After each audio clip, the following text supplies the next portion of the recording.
Hi everyone. It's so good to be here. It's so much fun.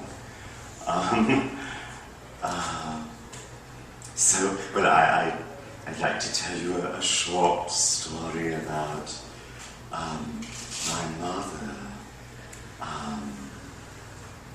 When I was 13 and Helen was 14, Helen's my sister, we discovered this mail order company through which you could order all these books on the occult. So Helen and I began sending off, for books on numerology and palmistry and all sorts of books on the occult. But there was this one book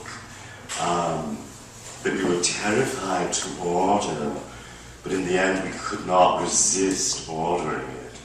It was called The Black Arts. And so we waited for it to arrive.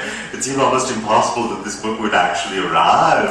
But about 2 weeks later, it did. It arrived in the mail, and we opened it, and it was this huge tome, black bound, and on the cover it said The Black Arts. And we opened it, and we quickly realized that every spell in the book was so hideously evil that we could not possibly try to perform any of these spells. So we shut the book and we put it away. But in the meantime, Mother had fallen madly in love with Dean Owens, who was the harpist for the Savannah Symphony.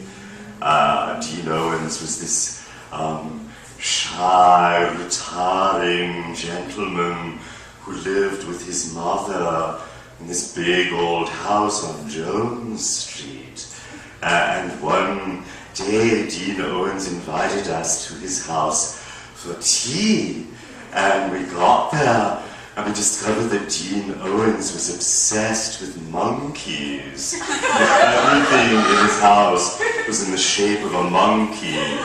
There were monkey lamps and monkey ashtrays and chains of monkeys looped across the ceilings.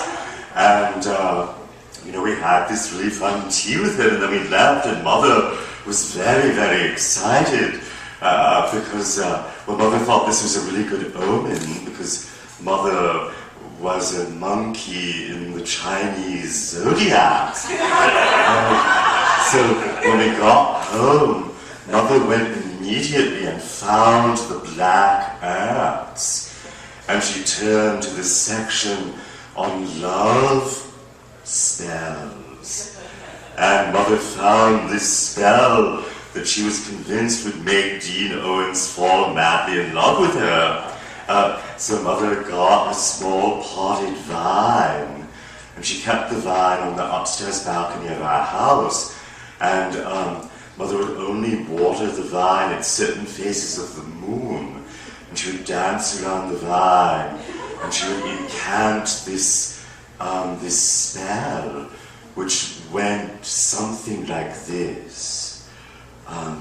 As this vine thrives, so may Dean Owens' love for me thrive.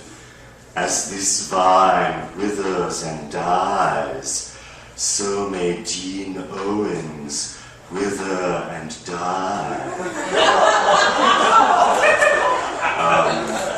And the vine flourished. Mother had an amazing green thumb, but we never heard from Dean Owens again.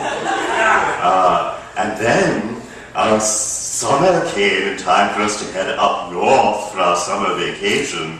And the one thing that concerned all of us really was what to do with this vine while we were away.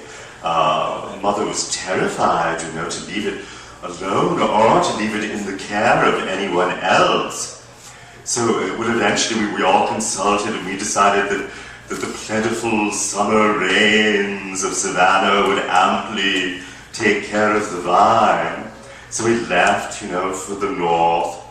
When we got back at the end of the summer, we discovered that there had been a drought, and the vine was barely clinging to life.